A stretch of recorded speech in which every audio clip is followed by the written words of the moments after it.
Raging Gale by James Ryan. Read by the author. Part the 196th. Staring east towards the sun. The pursuing galleon loomed larger. Hope could better make out the ship as she came closer, her outlines offset by the sun rising behind it.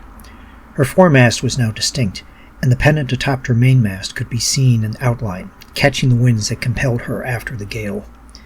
With the sun behind her, she was indistinct, as black as the cloak of death. Hope thought it would have been appropriate had the black shape of the ship been an actual mouth to hell, with demonic hosts emerging from it. The fact that she saw nothing truly evil spit out from the ship was a bit of a disappointment. "Which one do you think it is?" Hope turned and found Charity over her shoulder to her right. "I said, which ship that we passed when we went through the little plate fleet do you think this one is?" I can't tell. Truth to tell, I fear it matters little which one came for us." "You seem to think we're going to meet a horrible end today, Manchetti." "We have more than enough gold in our hold that the Spanish court would certainly miss it if it stayed in our hands, which is weighing us down greatly, and making it much easier for an angry galleon to close upon us. I would say our times are indeed perilous indeed. Yet you stay so serenely calm. If it is indeed our last few moments, I still would not.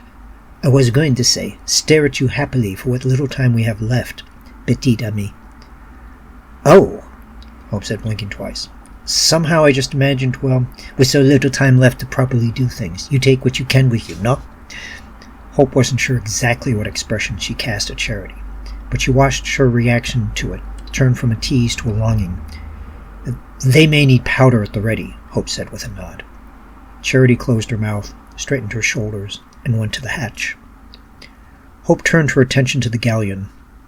She considered what piece might be best to play, but felt herself unable to choose one.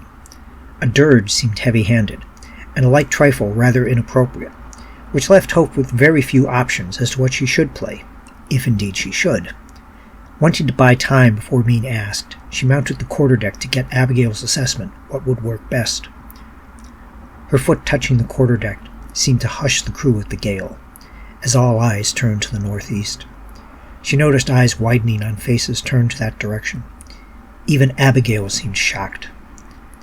Feeling like Perseus, knowing full well what staring at Medusa would do to him, but compelled to do so regardless, she turned her gaze to the northeast.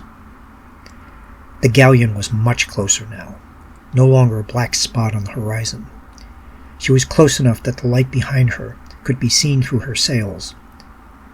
Sails that had on them blazing suns, the insignia of the Casa del Sol. Thank you for taking this moment with me. If you want to keep up with new chapters as they get posted, please subscribe to the channel and click the bell icon for notifications for when pieces go up.